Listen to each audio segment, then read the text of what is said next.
Brave New World welcomes you back to the second session of the day. Those of you who missed our earlier over 100 sessions featuring a stellar list of writers, thinkers, philosophers, doctors, scientists, economists, including George Saunders, Margaret Atwood, Edmund de Waal, Peter Carey, Tom Coiben, Oran Pamuk, Howard Jacobson, and so many others. You can watch these on our Facebook page, JLF Lit Fest, and on our YouTube channel, Jaipur Lit Fest, JLF. Our official radio partner is Red FM, Bajate Raho.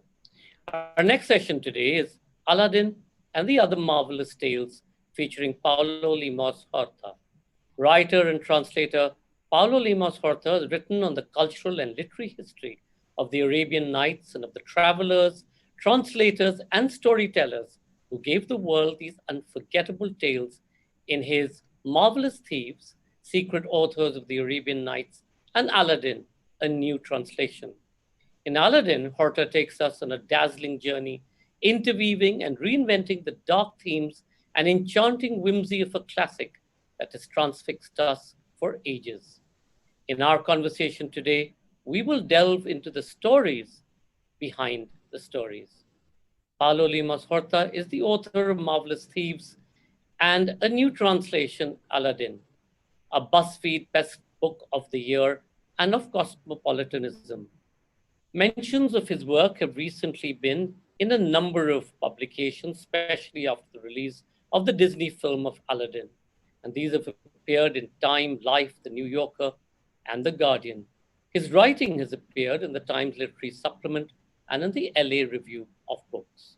Please do remember to comment by typing it into the comment section below, and I will pose these questions to Paulo at the end of the session. And in case any of you drop off due to bandwidth issues, remember you can find us on our YouTube channel, Jaipur Lit Fest JLF. And in case we drop off, just hang in there and we'll be right back. Ladies and gentlemen, Aladdin and Other Marvelous Tales with Paulo Lemos Horta. Paulo, where exactly are you? And welcome to JLF's Brave New World. Hi, Sanjoy. I'm trying to recreate the feeling of being back in Jaipur by being outside in Barcelona in the heat of August. You know, I'm trying to get that Jaipur feeling. That's not too far from Aleppo or the Turkish coast, or in fact Morocco, and all of these wonderful places, which has influenced the books. And are you there on COVID because of the COVID situation, or are you actually researching and writing of another wonderful book? I am researching and writing another wonderful book, and you're right. It is the Mediterranean world that the storyteller of Aladdin traveled through, and the French adventurer who brought him and the story to Paris 300 years ago actually did end up in Madrid.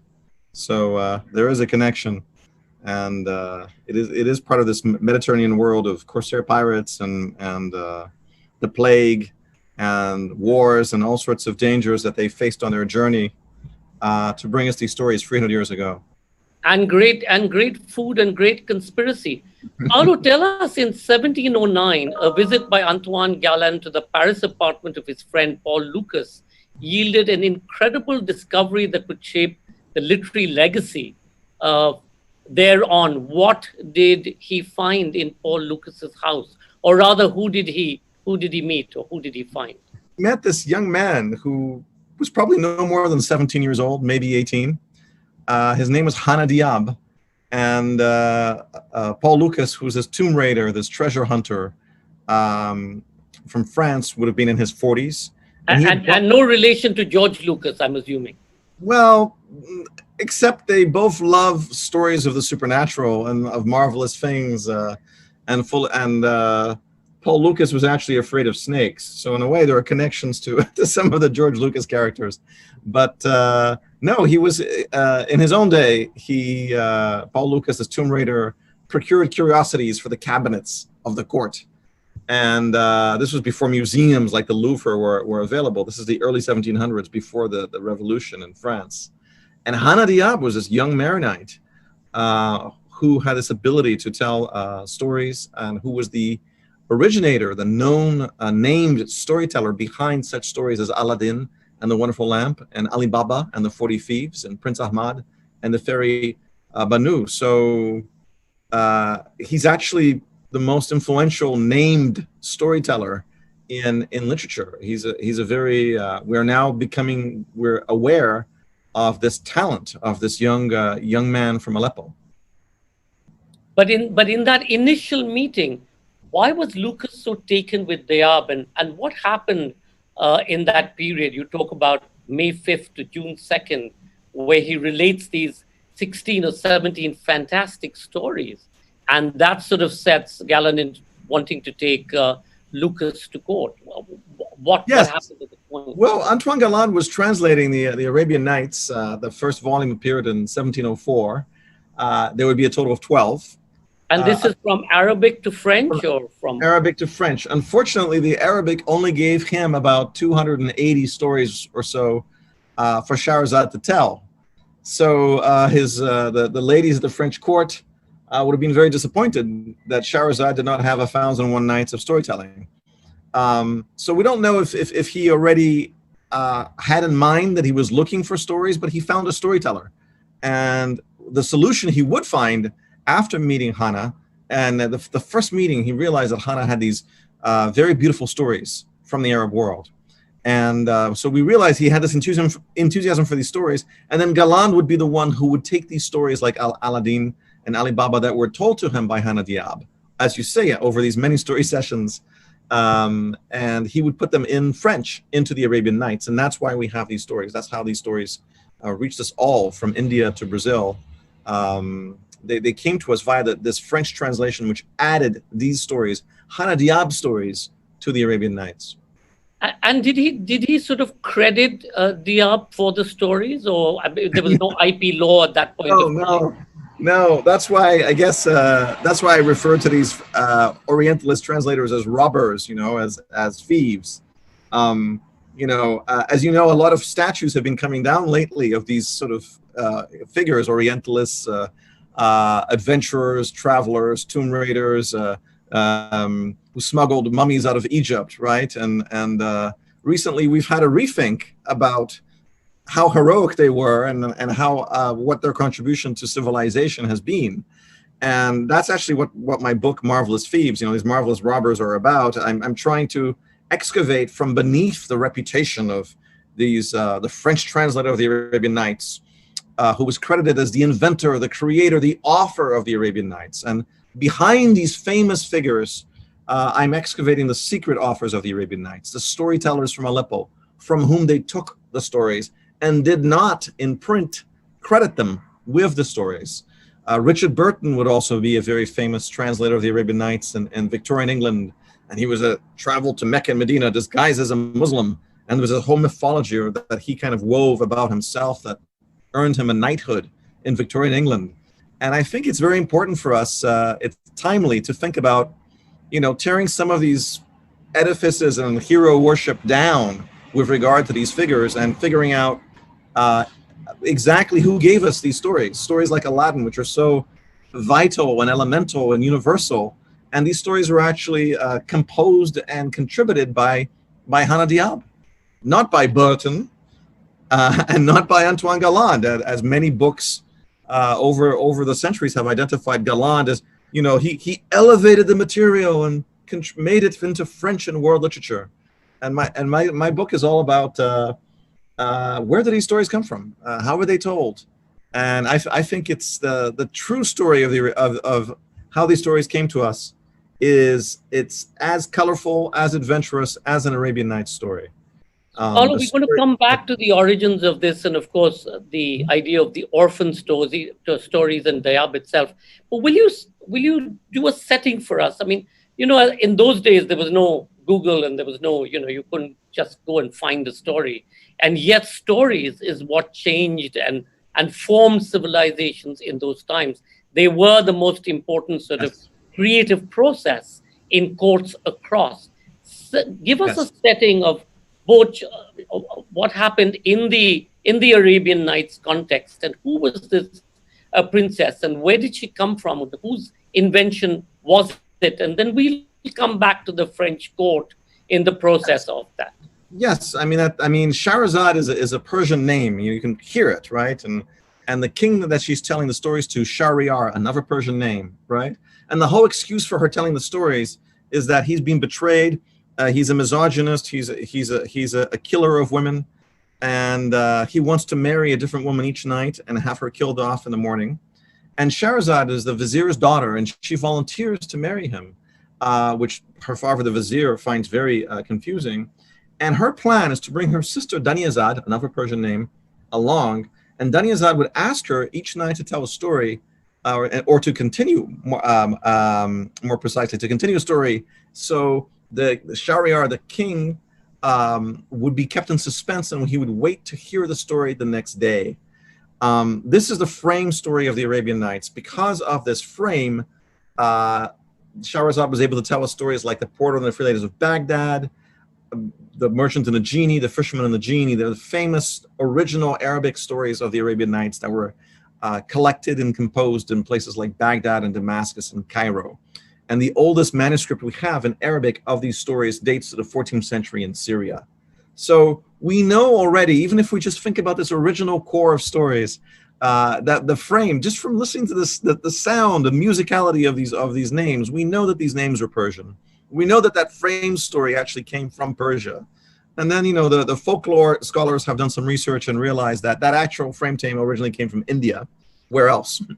And so what we know is that in these, if you think about places like Baghdad and Damascus and Cairo, they were very important mercantile places. And the Arabian Nights stories have often been referred to as mirror for merchants. Sinbad is a merchant. If you recall the story of Sinbad, he loses his fortune, so he has to go out and make it all up again, and then loses it again and makes it up again. And the stories traveled through the same Silk Road from Asia, right? That carried goods and pepper and spices and the kinds of commodities that populate the stories of Sinbad. The marvels of Sinbad were often very commercial, along with the rook bird and the serpents and the snakes. So in fact, it's good to think of these stories as stories that travel.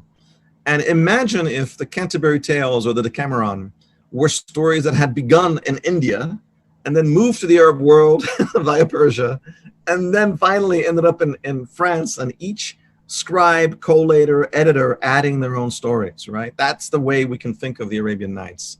It is a story collection like the Decameron or the Canterbury Tales, but perhaps more global still.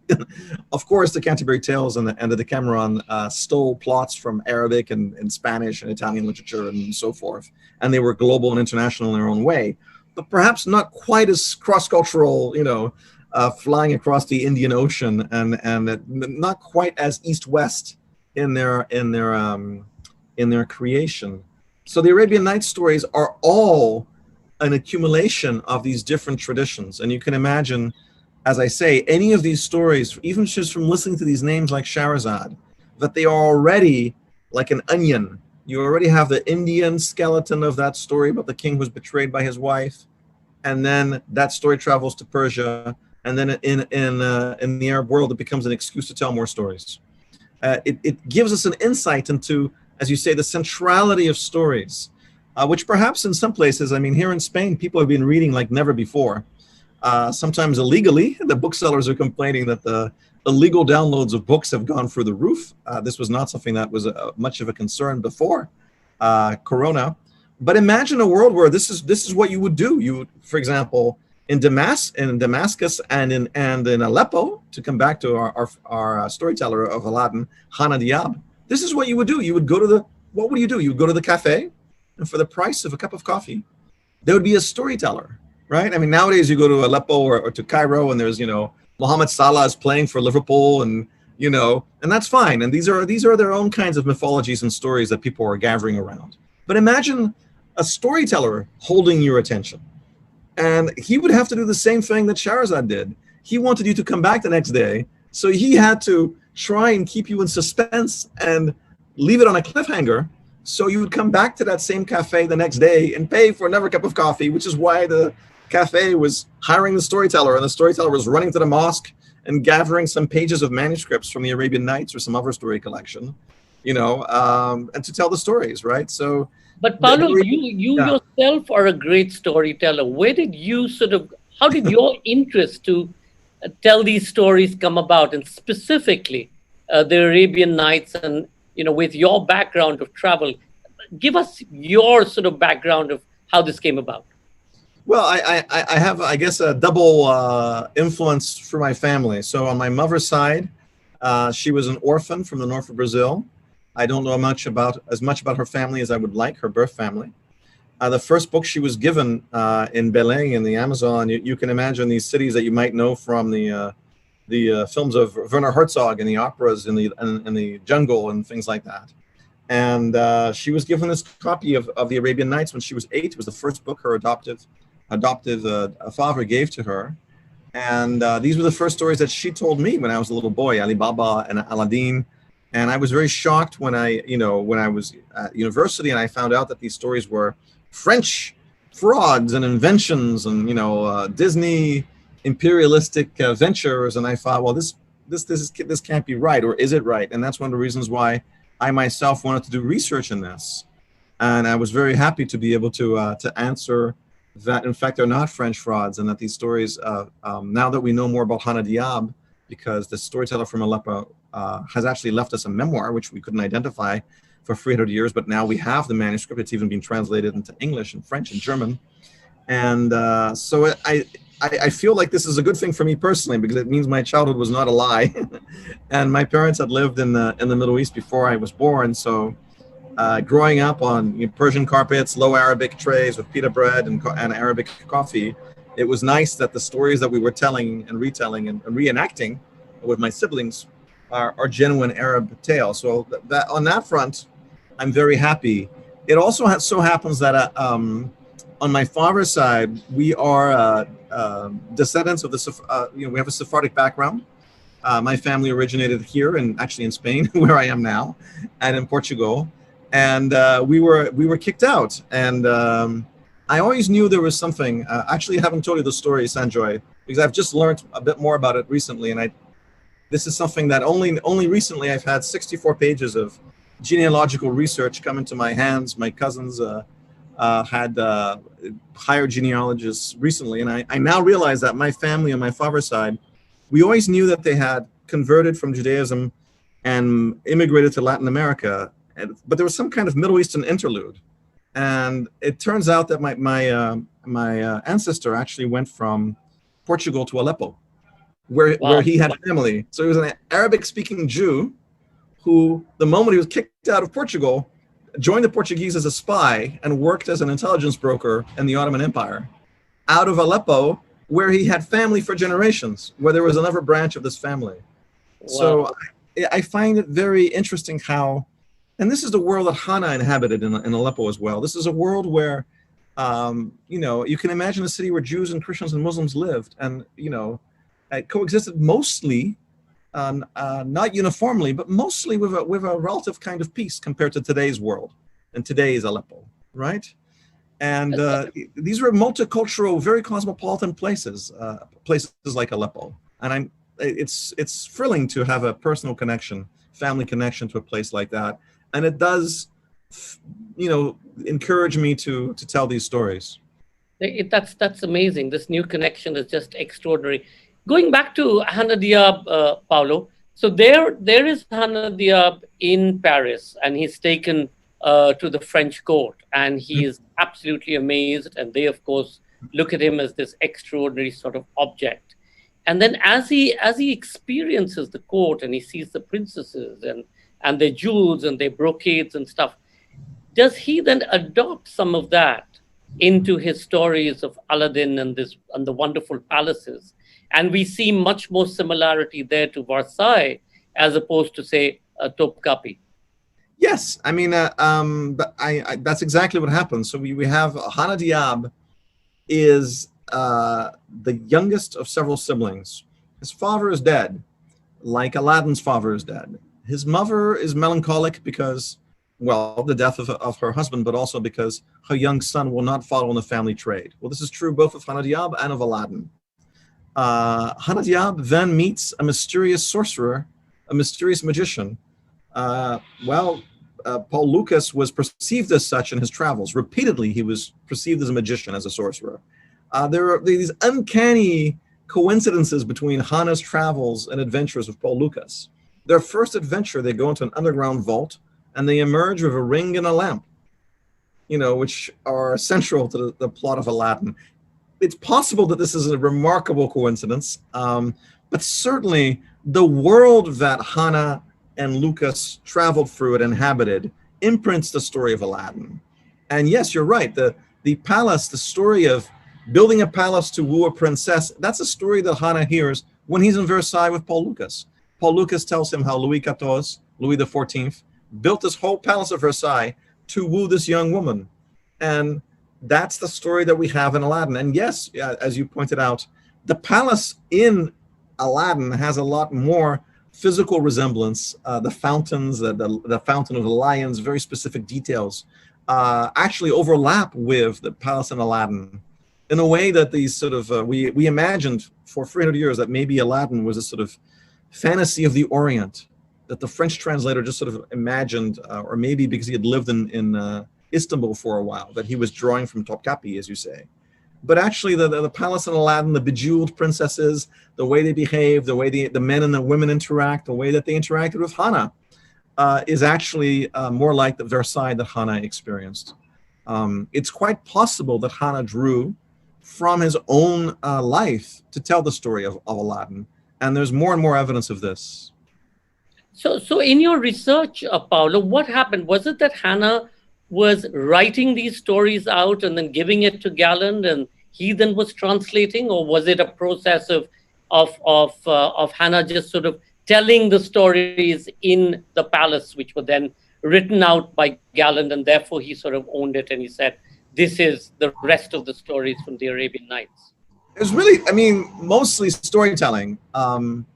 So for most of the stories that were added to the Arabian Nights, thanks to Hannah Diab, we know that Galland in his private diary, not in print, not when he published these further volumes of the Arabian Nights, just in his private diary for himself, a little Moleskine-sized pocket diary that you can look at the National Library in Paris.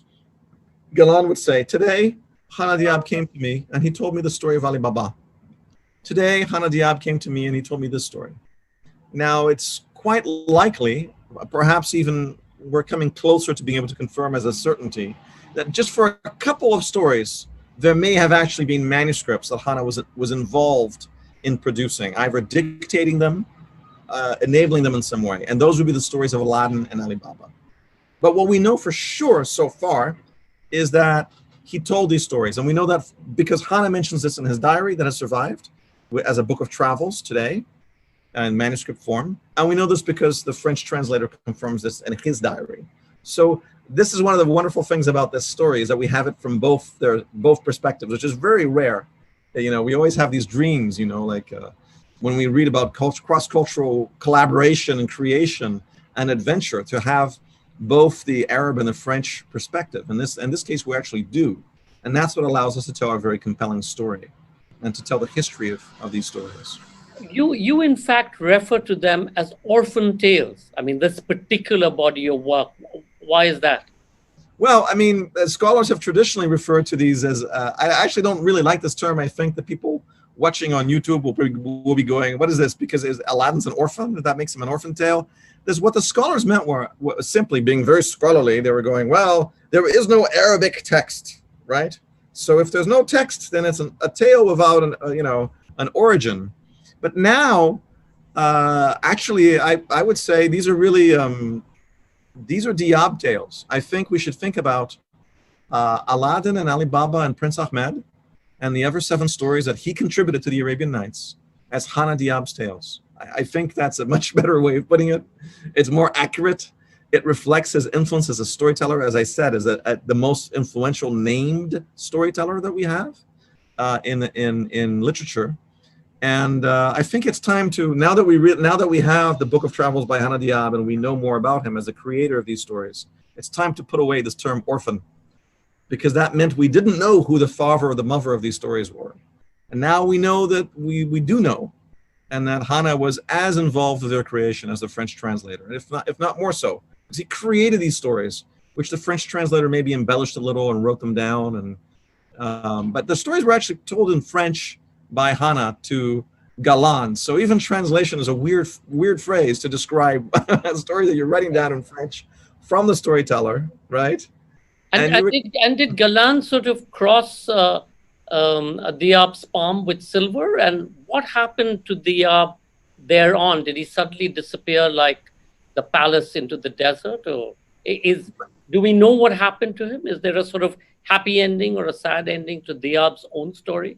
well, I would say there's probably both a sad and a happy ending. I mean, Diab, when we encounter him in his memoirs, when he was very young, a teenager, he wanted to see the world. He was impatient.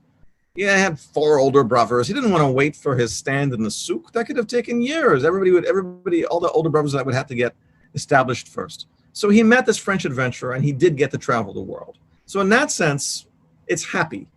But he had a lot of heartbreak along the way. I mean, Paul Lucas promised him that he would give him a job as librarian to the king in charge of Arabic books. That was never going to happen. That was like the Maghrebi magician and Aladdin. That was a lie to dangled in front of him to get him to come along with him on his adventures. And Hana even he almost got married in Paris when he was there for about a year in 1709. The first cafetier in Paris was another Arab Christian, and he wanted Hana to marry his daughter and to take over his cafe so he could set one up in Versailles for the court. And Paul Lucas interfered and said no, and so there was actually a lot of heartbreak. You can imagine the story going differently. Hana was wrongfully arrested for stealing some jewels. Again, it's something out of the Arabian Nights in Paris, and he had that very bitter experience as he was being dragged across Paris by these people who were likely going to torture him to find out where these jewels that his friend had were. And he managed to escape from this arrest, but he had some bitter heartbreak. He had some disappointments. He might have married the cafetier's daughter. He might have established himself well in Paris. He might not have been arrested and faced this threat of torture and violence. And then he left in a very bitter way because Lucas's promises were not materialized. Galan had his own lies and promises. Galan said, "Oh, I'm going to set you up as tomb raider, procurer of curiosities, treasure hunter. You can do this without Lucas. And I know somebody very important, a patron. He's going to set you up." And this didn't come to anything either. So Hana got fed up with Paris. Unfortunately, Lucas had blocked his chance to get married, of personal happiness and professional management of this cafe. Lucas and Galan had both lied to him and misled him because they wanted his stories for themselves. They wanted his knowledge for themselves, which is why we're tearing down these statues now, right? I think there was a lack of acknowledgement of where this knowledge came from. And the Arabian Nights was the literary phenomenon of its day. It was the Harry Potter of its time. So this was a very valuable, these were these fervor volumes that Hana enabled, these 4 volumes that would not have been, of the 12 of the Arabian Nights in French, that would not have existed were it not for Hana. They really cemented the reputation of the Arabian Nights in world literature, and they gave us this wonderful collection of stories so important to Bollywood and to Hollywood. So Hana was crucial to that, and he didn't get to the credit until now. He did go back to Aleppo, and he capitalized on all these amazing experiences and adventures that he had, mercantile contacts that he had. And our best knowledge, based on census data, is that he did eventually get married and owned one of the biggest houses of Aleppo. So became a very powerful merchant. And in that sense, that's a happy ending. I'm going to, because of the lack of time, Paulo, I'm going to sort of fast forward to 100 years later to Henry Torrance in Calcutta. And Henry Torrance is in Calcutta. He's got hold of a manuscript. There's some sense that these are stories that have actually been doing the rounds in India before they went off through the Orient and down the Silk Route, etc.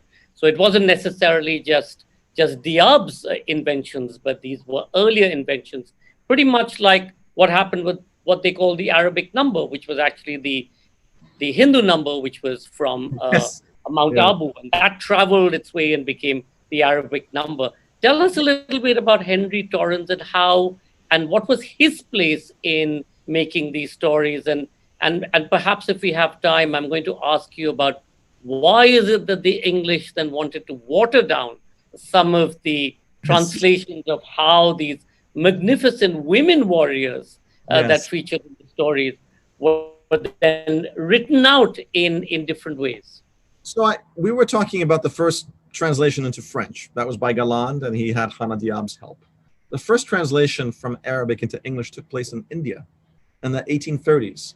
And the context was Henry Torrance, that you mentioned, was actually somebody who opposed the new policy, the Minuteman education, this policy that only this idea that one shelf of English literature was worth all the libraries of the East, right? So Torrance fiercely opposed that. He wanted to contribute to the Asiatic Society and to publish actually texts in Urdu and in other non-Western languages. And that's why in fact he wanted to publish the Arabian Nights in Arabic, not in English. But the English would only fund it because they were in this moment of only English matters and shifting the language of education in India and a bureaucracy in India to English. They only funded the Arabic publication by saying, well, you must translate it into English. So that's the context in India.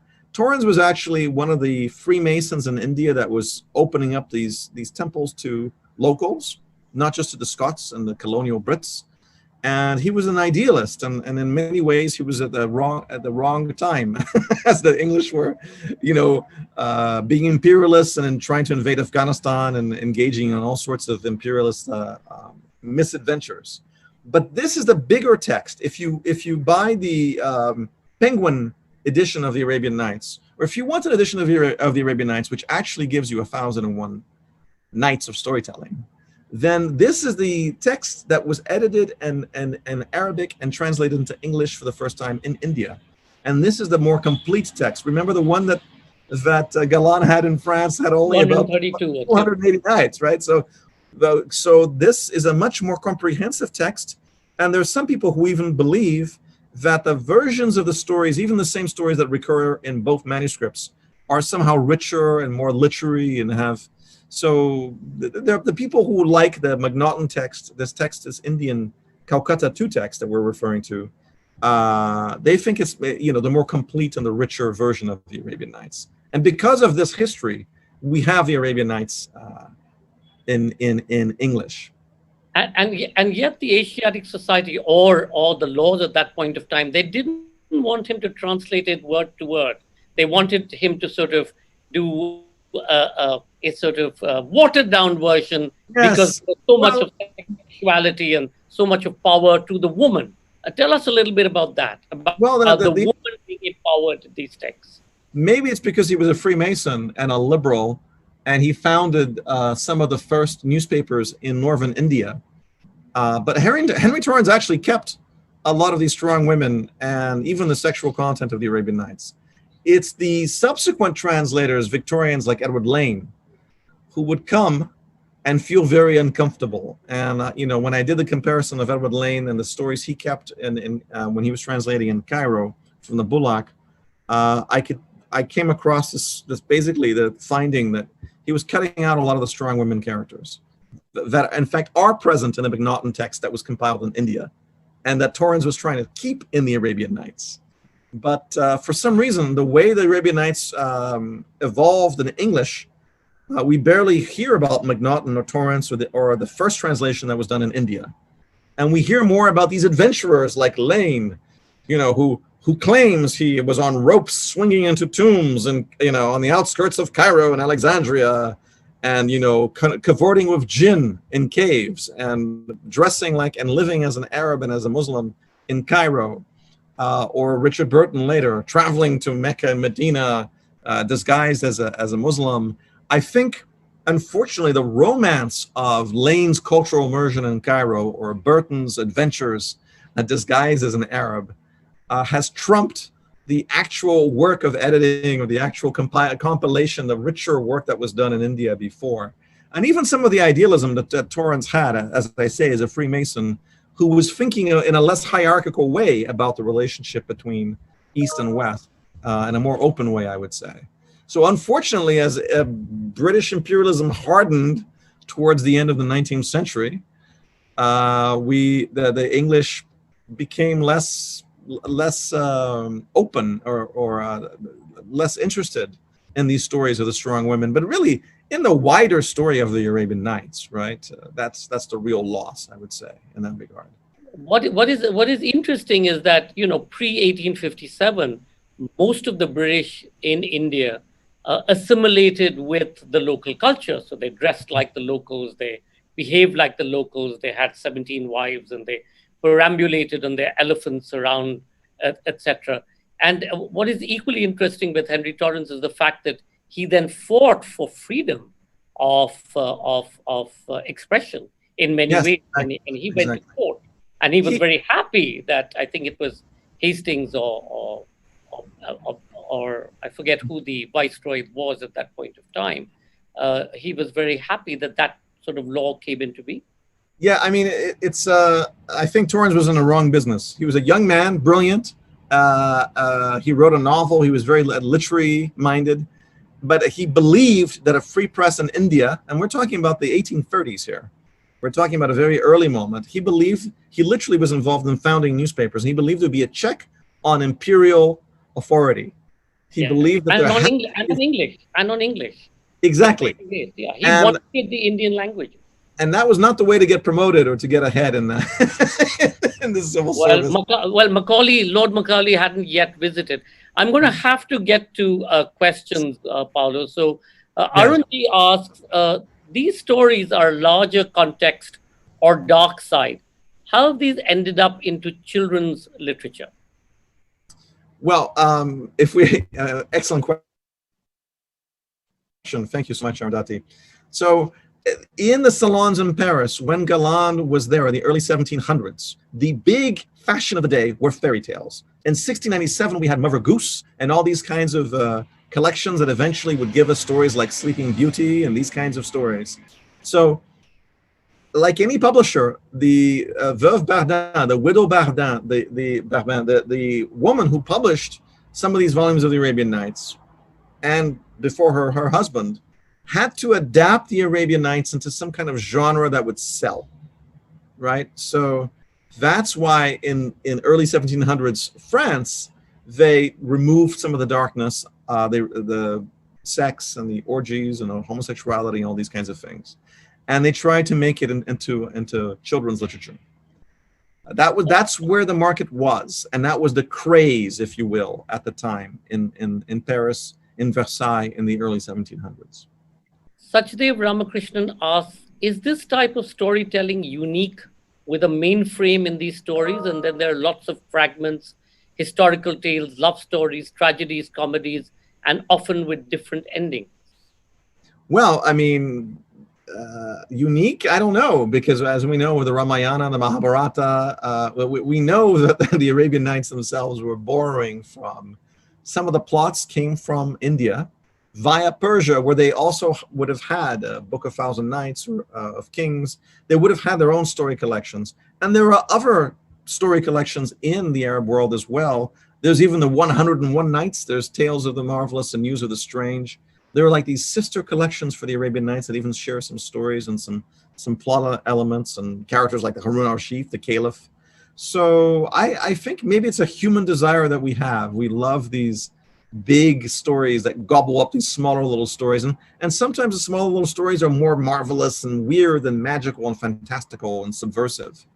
And we need them. We need these stories. Even if the bigger stories sometimes turn out to be more, they're trying to order things a little bit. The smaller stories provide us a little bit of escape and rupture from these grand narratives.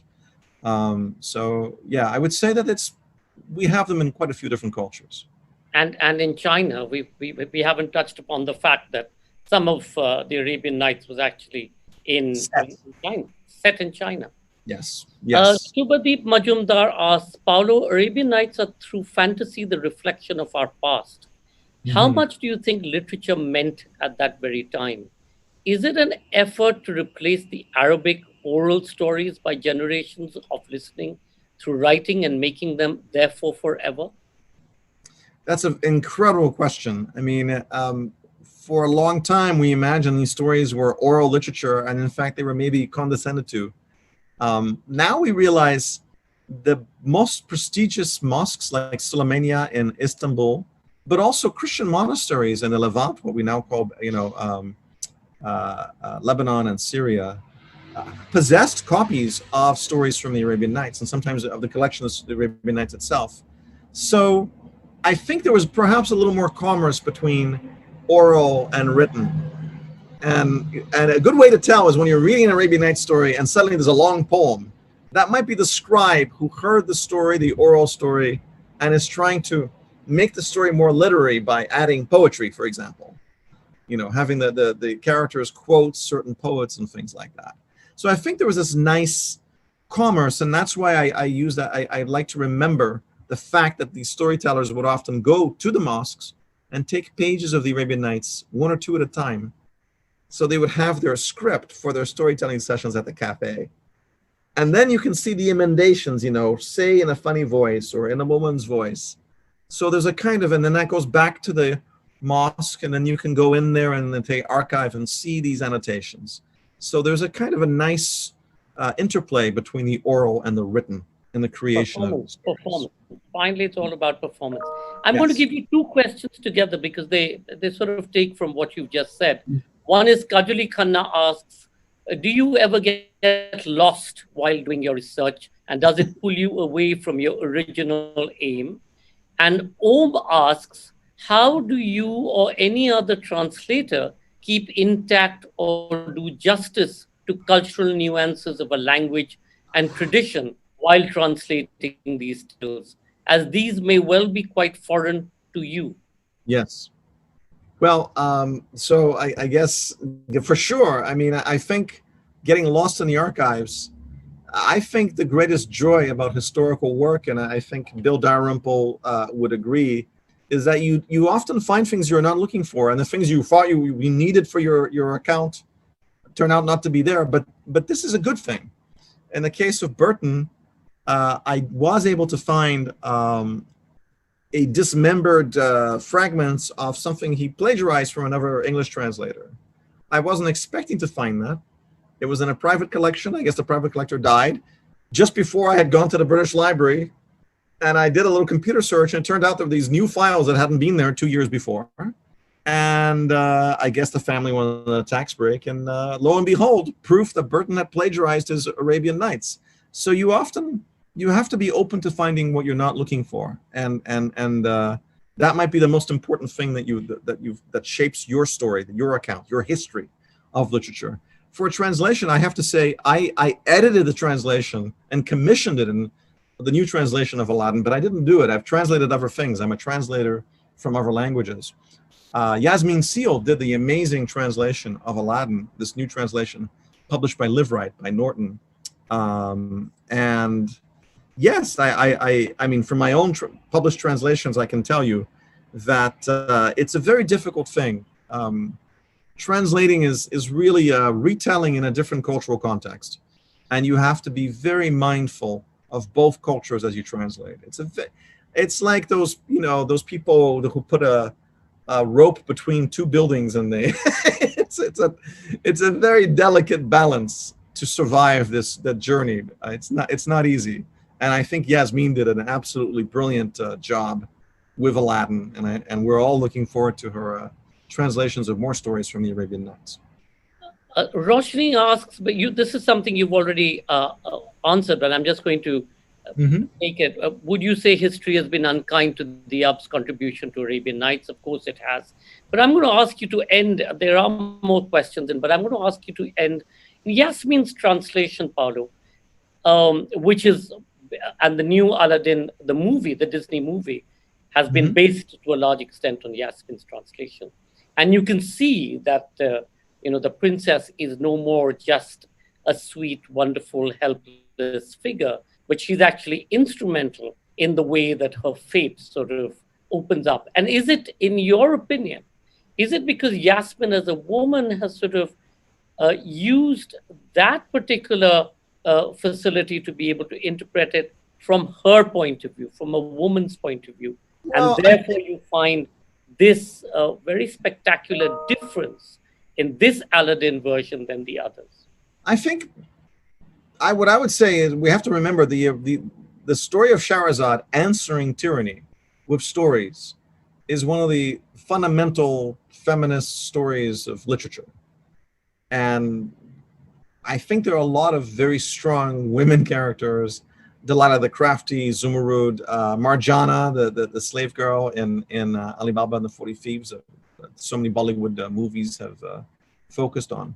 So I think we have to remember that these strong women characters, including in Aladdin, the Princess Badour in Aladdin, and even more importantly, Aladdin's mother, these are strong characters.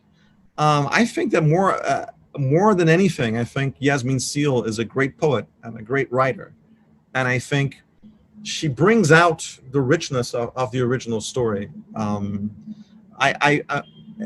It may have helped that she's a woman, but I also wouldn't want to reduce her accomplishments. I think that she's probably the most talented writer, period, of any gender, who has tackled the Arabian Nights in English and other traditions like French, or even if we went to Urdu or Farsi, if we started thinking in different ways, there have been more talented people who have translated the Arabian Nights.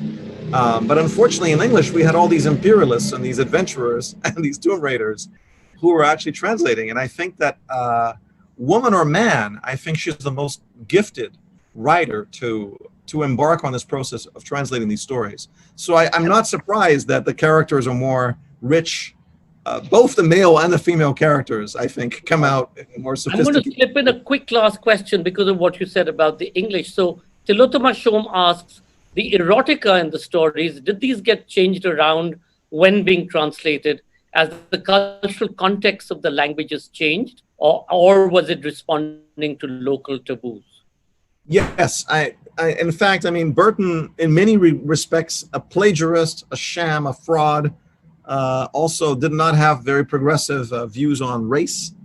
In 1885, he did append an essay where he was trying in his own way to argue for the decriminalization of homosexuality in England when he published his translation of the Arabian Nights, and he appended that translation, this essay, to his translation.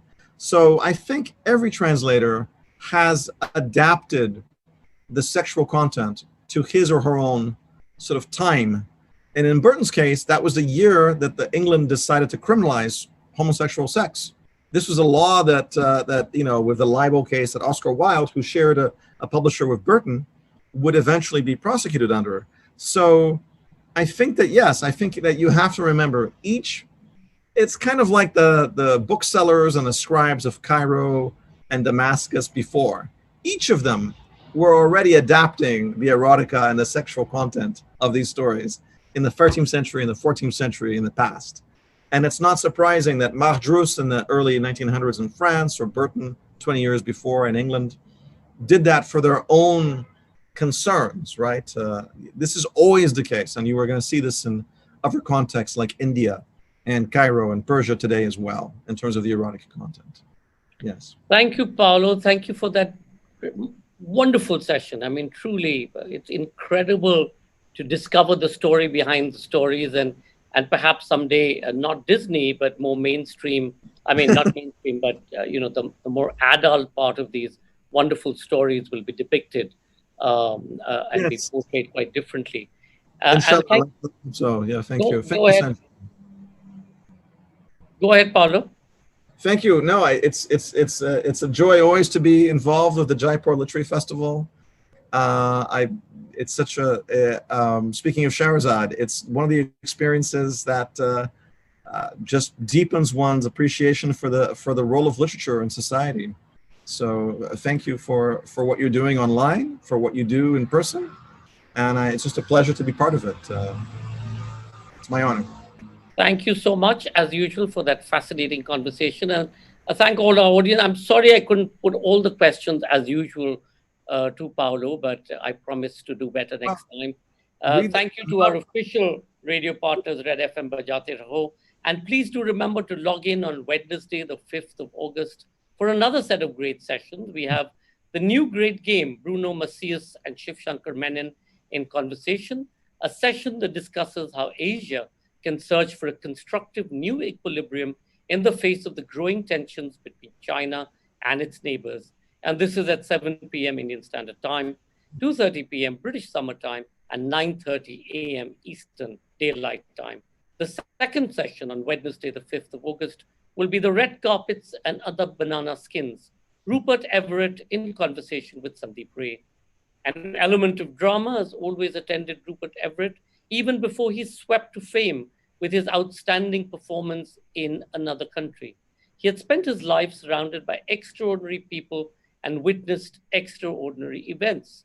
He was in Moscow during the fall of communism, in Berlin the night the wall came down, and in downtown Manhattan on September the 11th.